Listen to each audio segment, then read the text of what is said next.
Hurricane Hanna making landfall and moving further inland this morning. The timing of this storm making matters even more difficult. Yeah, the storm coming ashore in the lower Texas Gulf Coast area, destroying homes in an area in the middle of a struggle to handle the needs of a rush of coronavirus patients. Hanna's the first hurricane to hit the U.S. this year. In fact, the first hurricane of the Atlantic season.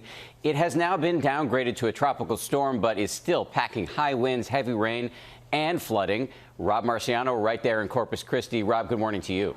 Hey, good morning, guys. Yeah, not a good spot to have a hurricane considering how active the virus is down here. And on top of that, this part of the Gulf, hurricanes can intensify quickly, and that's exactly what happened with Hanna. It got to nearly Category 2 status as it came ashore yesterday, bringing with it a still relentless storm surge and tremendously damaging winds. Overnight, Hurricane Hanna slamming South Texas. The strong Category 1 storm pounding Corpus Christi and Point South with powerful winds strong enough to knock over this semi. And flooding rains and dangerous storm surge too. We're in the eye wall of Hurricane Hanna, which is making landfall right now on the coast of South Texas with 90-mile-per-hour winds. The first hurricane of the season, Texas taking a direct hit. Port Mansfield hit hard as Hanna makes her way inland. Wow. The strong winds peeling off roofs and snapping structures in half. Trees knocked over, blocking roads, and power lines ripped down, leaving thousands without power across the area. The storm surge in Corpus Christi so high it left roadways like this one submerged in floodwaters. And with COVID-19 complicating rescue efforts, the governor issuing a disaster declaration for 32 counties. Emergency operations centers activated. It is sweeping through an area that is the most challenged area in the state for COVID-19.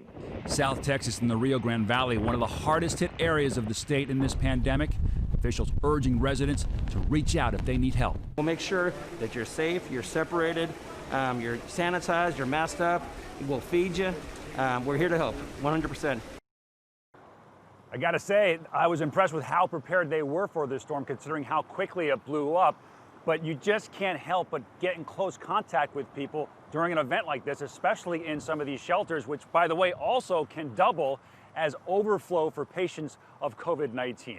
All right, this storm is winding down a little bit, but we still have a lot to go with as far as heavy rain goes. Still, this surge is happening, and the heavy rain is going to be across the Rio Grande Valley. We have winds now that have decreased to tropical storm status, but tropical storm warnings are still up for South Texas, and that flash flood watch remains up because we're still having these rain bands, some of which are intense, coming in off the Gulf of Mexico. And there you see the still strong circulation heading into Mexico itself, and with it, we'll still have those gusty winds, but it will be weakening somewhat. All right, that's the latest on Hanna. We have Hurricane Douglas heading toward Hawaii today. We'll talk more about that in just a few seconds. All right, Rob, be careful out there. Well, hey there, GMA fans. Robin Roberts here. Thanks for checking out our YouTube channel. Lots of great stuff here. So go on, click the subscribe button right over here to get more of awesome videos and content from GMA every day, anytime. We thank you for watching, and we'll see you in the morning on GMA.